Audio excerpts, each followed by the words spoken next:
Voilà, je vous souhaite bonne conférence et je passe la parole à Daniel Estrofer de l'IMCCE. IMCCE, ça veut dire Institut, je ne vais pas me tromper, de mécanique céleste et de calcul des éphémérides. C'est ça? C'est ça, c'est exact. Tiens. Institut de l'Observatoire de Paris. Donc j'ouvre le... Cheveux en l'air. Il a 17, ça. Oui. Alors, Daniel va nous expliquer pourquoi il y a une journée des astéroïdes et pourquoi c'est le 30 juin. C'est vrai, on aurait pu choisir une date un peu mieux, hein, parce que 30 juin, les gens partent en vacances, il fait chaud, mais je crois qu'il y a une connotation historique. Absolument, on va voir cela. Donc aujourd'hui, on va parler un peu des astéroïdes avec la journée des astéroïdes, mais aussi d'autres objets. Et je passerai rapidement sur l'ensemble de ce vocabulaire. Ça pourrait peut-être être un peu confus, mais j'espère que vous verrez le lien qu'il y a entre ces différentes dénominations et le lien qu'il y a entre ces différents objets. Que ce soit les astéroïdes, on parlera des comètes, des météorites. Vous entendez bien là-haut? Ah, moi j'ai vu des... Oui. Bon, je vais parler près du micro, je vais essayer de bien l'orienter. Je pense que ça sera mieux. Donc, des différents objets petits corps du système solaire, de voir les effets ou les impacts que ça peut avoir aussi bien au niveau scientifique, en termes de physique fondamentale, ou au niveau sociétal. Et je devrais peut-être appuyer sur ce point-là. Donc, pourquoi le 30 juin? Il y a 110 ans, donc aujourd'hui, a eu lieu un événement en Sibérie profonde, à Tunguska, donc le 30 juin 1908, où un astéroïde a impacté la Terre et est arrivé donc au-dessus de cette région. Et on vous parlera un peu plus de l'ensemble de ce phénomène lié aux astéroïdes qui impactent la Terre ou aux astéroïdes géocroiseurs, voire parmi ces géocroiseurs les PHA Potentially Hazardous Asteroids, donc qui sont potentiellement dangereux. Et donc je vais là, pendant les 15 minutes, je vais vous parler un peu plus des risques liés à ces astéroïdes et aux solutions qu'on peut avoir pour mitiguer ou éviter ces risques. Donc, quelques précisions sur cet événement du 30 juin 1908, où on pense que c'est un astéroïde ou alors peut-être une comète, mais sans doute un astéroïde, qui est entré dans l'atmosphère terrestre avec une vitesse importante, comme tous les géocroiseurs, de quelques kilomètres par seconde. Et dans l'entrée dans l'atmosphère, il a fortement frotté avec cette atmosphère et s'est désintégré dans les hautes altitudes, à quelques dizaines de kilomètres, et a créé une déflagration, une onde de choc, un souffle très important, alors vous voyez là sur cette carte, peut-être vous devinez un point rouge, moi je le vois sur mon écran et encore il n'est pas très grand, mais donc c'est un point qui représente à peu près 40 km de diamètre où là l'ensemble de la surface est complètement dévasté. Destruction totale dans cette zone du point rouge au-dessus de la Sibérie. Ensuite il y a eu des forts dégâts sur un cercle d'un diamètre de 200 km avec, vous voyez ici une photo, des arbres complètement couchés au sol par le souffle. Et même des déflagrations qui ont pu être entendues à 1500 km à la ronde. De plus, donc il y a bien eu des dégâts matériels majeurs, donc une forte destruction totale de l'ensemble de ce qui était à la surface de la Terre sur à peu près 2000 m². Pour comparer cela à la taille de notre ville, qui n'est pas une très grande ville, mais Paris fait 100 km². Donc, si cet objet tombe sur une autre ville, les dégâts peuvent être tout à fait conséquents, majeurs. Il y a eu ensuite aussi des lueurs lues à l'impact et après aussi aux incendies qui étaient liés à cet impact, visibles depuis l'Europe occidentale, des mesures de sismographes et aussi de pression atmosphérique qui ont pu enregistrer cet événement. Donc, fort heureusement, on va dire, c'est arrivé en Sibérie, une zone très peu peuplée. En juin, il y a des moustiques, des rennes, et il n'y avait pas de personne qui a été tuée à cet endroit. Des personnes ont quand même subi ou senti la chaleur et ils étaient assez proches de l'épicentre et ont été aussi poussés au sol par le souffle, mais il n'y a pas eu de mort, mais des dégâts importants. Donc ça, c'est l'événement de Tunguska, le 30 juin 1908, et c'est pour cela qu'on a mis cette journée internationale des astéroïdes le 30 juin pour parler des astéroïdes, des risques liés à ces astéroïdes et aussi des autres aspects de ces astéroïdes, parce qu'il n'y a pas que les risques. Je parlerai des risques, en particulier donc des géocroiseurs qui croisent au voisinage de la Terre, ou qui peuvent rencontrer la Terre, et de ces astéroïdes PHA qui peuvent être potentiellement dangereux. Donc on a défini une classe parmi les géocroiseurs, ceux qui sont assez proches de la Terre, donc à peu près 20 distances Terre-Lune, et qui sont assez gros. Parce qu'on imagine bien que plus ils sont gros, plus les dégâts peuvent être importants. Et ces astéroïdes-là, les PHA, potentiellement dangereux, bien on les surveille, on essaie de les détecter et les surveiller de près. Donc vous avez ici une vue justement des orbites, des trajectoires de ces objets. Chaque ellipse là est une trajectoire. Une orbite classique d'un objet du système solaire. Il est en orbite autour du Soleil, comme la Terre, comme Mercure, Vénus, la Terre ici, et Mars ici. Et vous avez cette zone-là, on va dire, à l'intérieur, proche de l'orbite de la Terre, où vous avez les géocroiseurs. Et ici, on devine peut-être, vous avez la Terre ici dans son orbite autour du Soleil, elle est fixe, et vous voyez tous ces points qui orbitent au voisinage de la Terre, qui sont amenés à se rapprocher de la Terre. Alors les tailles ne sont pas respectées, bien sûr. On a l'impression que la Terre est bombardée par ces particules. En fait, non. Là, elles ne font que passer proche de la Terre sans qu'il y ait d'impact. Et les points rouges sont ceux de ces astéroïdes géocroiseurs qui passent à moins de 7 millions de kilomètres de la Terre. Alors pour qu'il y ait impact, parmi les PHA, il faut... Là, je représente une vue assez classique. Il faut que les distances soient proches, mais il faut aussi que les deux routes, l'orbite de la Terre, on va prendre celle du chemin de fer, et l'orbite de l'astéroïde, le petit véhicule, se croisent. Et dans l'espace, il faut vraiment qu'ils se croisent, pas que l'un soit au-dessus de l'autre. Non seulement il faut que ces deux orbites se croisent, mais en plus il faut que nos deux objets, et le train et la voiture, soient au même endroit, au croisement, au même moment. La voiture peut très bien passer un peu plus tôt ou un peu plus tard et il n'y a pas d'impact, il n'y a aucun risque. Donc on se doute bien que les chances qu'il y ait un impact vu les distances astronomiques qu'il y a sur nos objets célestes sont tout à fait faibles, voire ridicules, vu l'immensité des distances. Cependant, on a pu recenser les cratères sur le sol terrestre. On a vu des cratères aussi, on voit des cratères sur la Lune, sur les autres lunes des objets du système solaire, sur les astéroïdes, etc. Sur la Terre, vous avez ici une représentation de l'ensemble des cratères répertoriés, plus ou moins grands, plus ou moins anciens, mais certains vont avoir, comme celui-ci, quelques dizaines de milliers d'années. Donc là, vous avez un cratère assez joli dans le désert d'Arizona, l'Arizona Crater, qui a une taille, un diamètre d'1,2 km, et on pense que c'est un météorite métallique d'à peu près 50 mètres qui a impacté la Terre et a créé ce cratère. Beaucoup d'autres cratères ont déjà disparu ou sont effacés par l'activité géologique, et donc sur la Lune, la durée de vie des cratères visibles reste bien plus importante.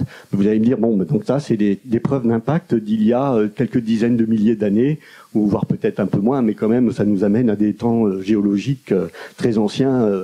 Le risque d'impact reste nul.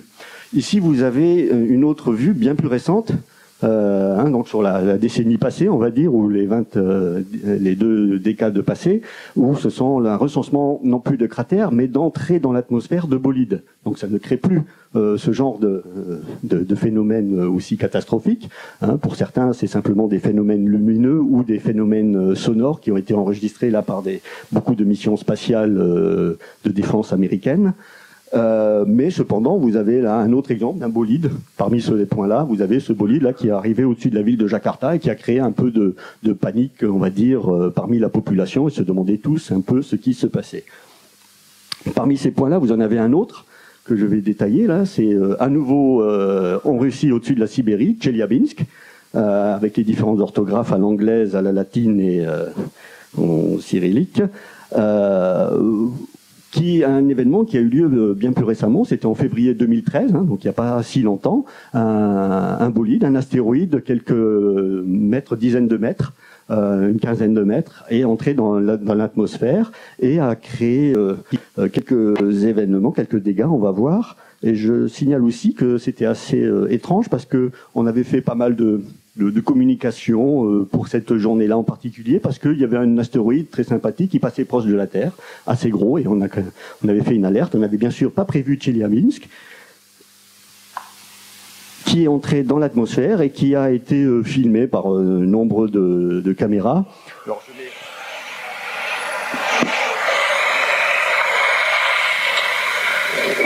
donc là, on voit quelqu'un qui a filmé déjà l'entrée du météorite dans la... Alors je ne sais pas si le son est assez bien passé sur le micro, mais peut-être que...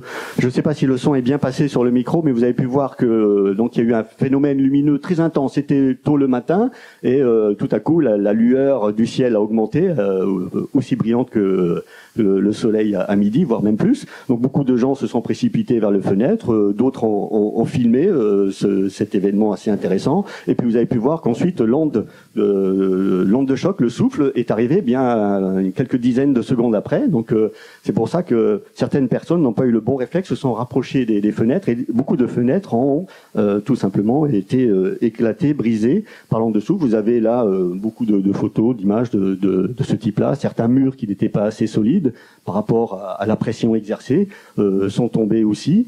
Donc à peu près plus de 1000 blessés sont arrivés dans les urgences des hôpitaux et autres. Donc ça a quand même créé un peu de dégâts, en plus des blessés. Certains ont été un peu choqués aussi et ont dû être hospitalisés sur des périodes un peu plus longues. Donc de gros dégâts matériels, pas de pertes humaines, et un coût estimé à 30 millions d'euros. Et pour beaucoup de personnes, elles ont eu le mauvais réflexe de s'approcher des fenêtres, alors qu'il aurait été préférable de s'en les noyer. Alors d'autres ont eu le bon réflexe. Donc là, c'est quand même une image assez amusante. Vous voyez donc là le bolide qui entre, l'astéroïde qui entre dans l'atmosphère. Le premier réflexe, c'est « je suis ébloui, donc je me protège ». Celui-ci n'a pas eu de problème, bien sûr. Donc Tcheliabinsk, c'est un astéroïde qui est rentré dans l'atmosphère, ou un météoroïde, qui a donné lieu à des météorites, mais on ne l'a pas vu avant qu'il n'entre dans l'atmosphère et qu'il crée cette lumière et les dégâts occasionnés donc en 2013. Je vais vous parler maintenant d'un autre astéroïde, 2008 TC3, un peu plus petit, il fait à peu près, on l'estime, sa taille à 5 mètres de diamètre, qui lui a été découvert en 2008. Bon, les désignations, en fait, le premier nombre, c'est l'année de la découverte de l'objet. Et ensuite, c'est la semaine, le numéro, mais donc objet découvert en 2008. Et on va voir ici, donc c'était une première prévision de chute d'astéroïdes, et je vais vous donner un peu l'épisode qui dure à peu près 24 heures. Donc je dis un épisode de la série 24 heures. Donc la première photo, découverte de l'astéroïde qui bouge assez rapidement par rapport au fond d'étoile. Et on estime sa distance à 1,3 distance Terre-Lune. Quelques 400 000 km. Très rapidement, on se dit cet objet est intéressant, il nous faut plus d'observations. Donc, des observations en alerte par des astronomes professionnels, mais aussi amateurs, contribuent pas mal à ce type d'observations. Donc, des observations de spectre, de photométrie, afin de déterminer la forme ou la rotation de l'objet. Donc, on arrive à avoir une caractérisation. On estime sa taille à 5 mètres, on connaît sa période de rotation, son spectre. Caractérisation physique. On a aussi besoin d'une caractérisation dynamique à partir des positions, des mesures de position de cet objet, de l'astrométrie. On arrive à déterminer son orbite, et il s'avère que pour cet objet-là, le risque d'impact s'avère être de 100%. Donc cet objet va rentrer dans l'atmosphère terrestre, va impacter la Terre dans moins de 24 heures, avec une probabilité d'impact très forte et une zone, alors on voit pas très bien, le contraste n'est pas très fort, mais donc là vous avez la zone avec l'incertitude au-dessus de l'Arabie et de l'Afrique. Et un peu plus tard, la rentrée atmosphérique est observée, en particulier là par le satellite Météosat, donc qui regarde en continu la Terre, et donc il a pu observer.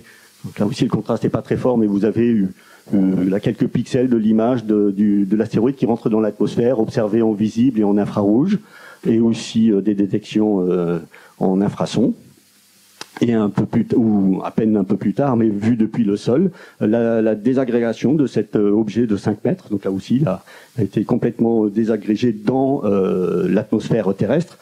Il faut bien voir que l'atmosphère terrestre nous protège quand même beaucoup de ces chutes d'astéroïdes. Et on voit là le résultat dans les hautes couches de l'atmosphère des traînées de volatiles dues à la désagrégation de cet astéroïde.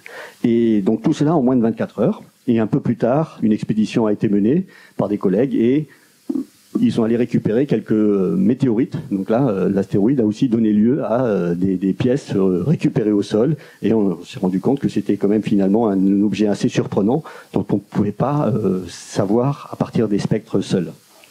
Donc là, je laisserai mes collègues en parler davantage. Donc voilà, 2008 TC3, un cas de figure où l'astéroïde devient bolide, devient météoroïde et devient météorite, où on a à peu près tout le panel du vocabulaire par le même événement. Ceci dit, ce n'est pas un cas isolé. C'est arrivé en 2008, c'est arrivé un peu plus tard en 2014, avec l'astéroïde 2014 AA, découvert, même scénario, on prédit, on calcule l'orbite, on prédit l'impact, moins de 24 heures après, et celui-ci a eu lieu dans l'océan Atlantique. Donc il n'y a pas eu d'observation ni de... Voilà, donc le contraste est un peu mieux, mais bon, vous voyez donc à nouveau oui, je pense que c'est mieux comme ça, merci. Donc vous voyez la... Il n'y a pas d'intermédiaire dans l'éclairage, je m'excuse. C'est ça ou c'est le noir complet? Or, le noir complet, ça n'ira pas. Un samedi après-midi, c'est difficile avec la chaleur. Je suis désolé, les astéroïdes, c'est toujours sur fond noir. Bon, vous avez vu donc une trace d'impact, mais là, il n'y a pas eu de photo, on va dire. Il est arrivé... au milieu de l'océan Atlantique et il n'y a pas eu de mesure plus que cela. Un autre cas, c'était pareil, une découverte depuis les télescopes au sol d'un objet, mais celui-ci apparemment serait plutôt un objet artificiel qui avait été perdu lors d'un lancement de satellites quelques dizaines d'années plus tôt. Et plus récemment, 2018 est là, il y a quelques semaines, à nouveau un objet de quelques mètres de diamètre qui a été découvert et son entrée, impact de la Terre, quelques heures après, 8 heures après. Et je dis que ceci va devenir un cas typique. On va le rencontrer de plus en plus souvent parce que vous avez des observations, des surveys ou des sondages du ciel faits régulièrement depuis la Terre avec des efforts importants qui sont menés pour justement détecter et cataloguer de plus en plus de ces objets. Vous voyez ici de manière peut-être un peu schématique, mais depuis la fin des années 90, là c'est l'année 2000, le nombre d'objets géocroiseurs, et uniquement géocroiseurs, je ne parle pas des autres astéroïdes, qui ont été découverts. Vous voyez une croissance exponentielle, parce que il y a des efforts, notamment menés par les USA, qui ont mis beaucoup d'argent pour recenser tous ces objets. Donc maintenant on cherche à avoir le recensement des objets plus grands que 140 mètres. Et là je parle beaucoup d'objets de quelques mètres ou dizaines de mètres. Et cette courbe va encore croissante. Donc là, on découvre à peu près actuellement plus de 2000 géocroiseurs par an, et ce taux va augmenter. Et donc, on aura de plus en plus de cas comme 2008 TC3, où on va découvrir l'objet comme étant astéroïde, et on va se rendre compte qu'il peut percuter la Terre. LSST est un autre télescope qui va arriver dans quelques années, et qui va aussi pousser les limites de détection de manière drastique. On aura beaucoup d'objets qui vont être détectés avant leur entrée dans l'atmosphère. Un autre point que je vais peut-être évoquer rapidement, c'est sur la probabilité d'impact, la nécessité de caractériser physiquement ces objets importants, mais aussi de connaître leur orbite pour savoir si oui ou non ils vont impacter la Terre. Est-ce qu'ils vont ou s'ils vont simplement passer à côté sans risque d'impact, mais à frôler la Terre comme on dit actuellement. La problématique est un peu la suivante. Lorsqu'on détecte un objet pour la première fois dans le ciel, dans l'espace, on a une incertitude. On a toujours des incertitudes sur les mesures, et donc moins on a de mesures, plus l'incertitude sur les prédictions va être forte. C'est comme pouvoir prédire la météo sur un temps long avec très peu de données. Donc on va supposer ici qu'on a une incertitude assez forte avec très peu d'observations. Je connais la trajectoire, mais risque d'impacter la Terre, ou de simplement aussi de ne pas impacter la Terre. Imaginez comme une grande courbe dont une portion coupe la Terre. 1% de cette portion peut couper la Terre, donc on a une probabilité d'impact de 1% avec les données qu'on a.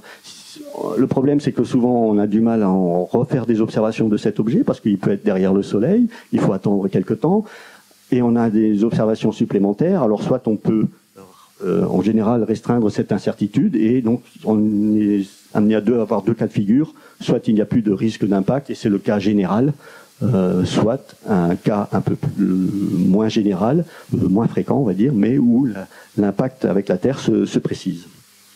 Donc la nécessité d'avoir des observations supplémentaires en plus de la détection et des bonnes orbites de ces objets.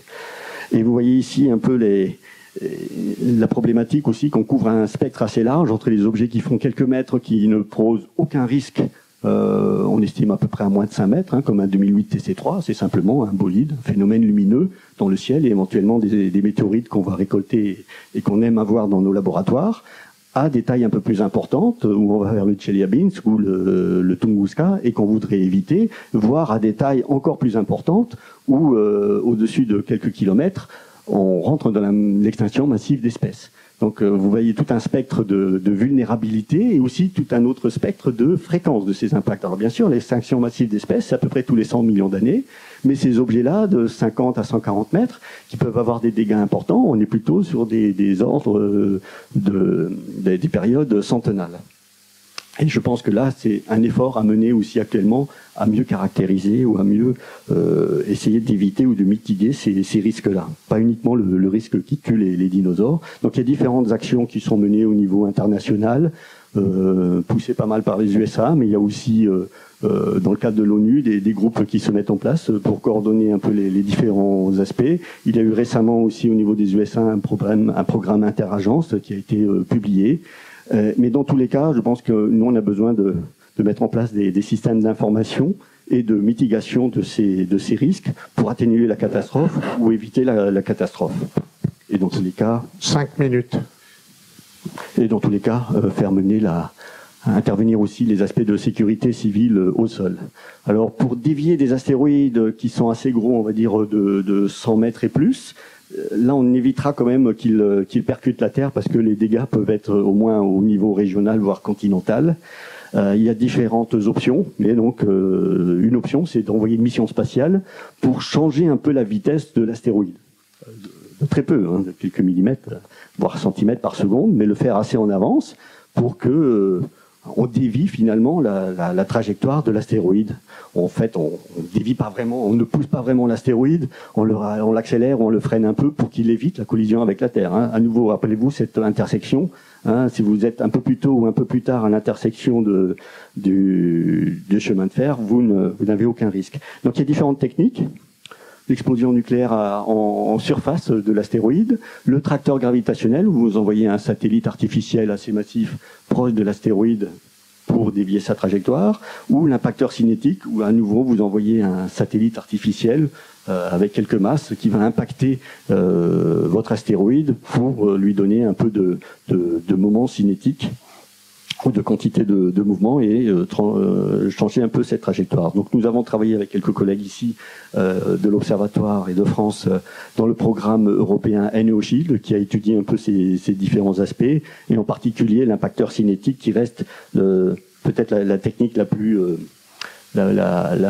réaliste, la plus facile à mettre en œuvre, mais encore que pour le moment, on ne maîtrise pas l'ensemble du processus. Donc il serait important d'avoir une mission test et ensuite d'avoir des missions spatiales qui soient prêtes au cas où, le temps étant un facteur très important. On va courir après le temps, donc le mieux on est préparé, le mieux ce serait. Et donc il y a là une mission qui a été proposée à la NASA, qui est la mission DART, qui va être une mission donc de satellite qui va impacter un astéroïde, ou plutôt la lune d'un astéroïde géocroiseur binaire, Didymos, et une proposition qui est toujours en cours auprès de l'ESA, de la contrepartie européenne, pour aider cette mission et faire un premier test, on va dire, en grandeur nature pour bien comprendre l'ensemble de la technologie et l'ensemble du processus pour arriver à changer un peu l'orbite de cette lune Didymoon par rapport à Didymos et l'ensemble de ce process. Et donc je finirai là avec cet aspect sur les risques astéroïdes. Donc on voit qu'on a un spectre très large. C'est vrai que souvent on a en tête le gros astéroïde de quelques kilomètres qui va tuer les dinosaures. Ce risque-là existe.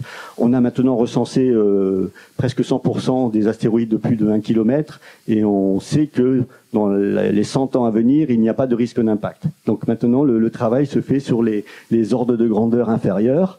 Et je pense qu'il faut aussi avoir une préoccupation pour les astéroïdes de quelques mètres. Alors, pas forcément pour éviter d'avoir l'école demain, mais on a ces problématiques-là aussi de mettre en place des systèmes de mitigation et aussi de bien connaître les technologies, au moins pour les missions spatiales, de déviation de ces objets, de ces phénomènes, et aussi au sol, pour mieux comprendre un peu les réactions à avoir et faire quelques exercices avec la sécurité civile. Voilà, je termine là. Merci pour votre écoute.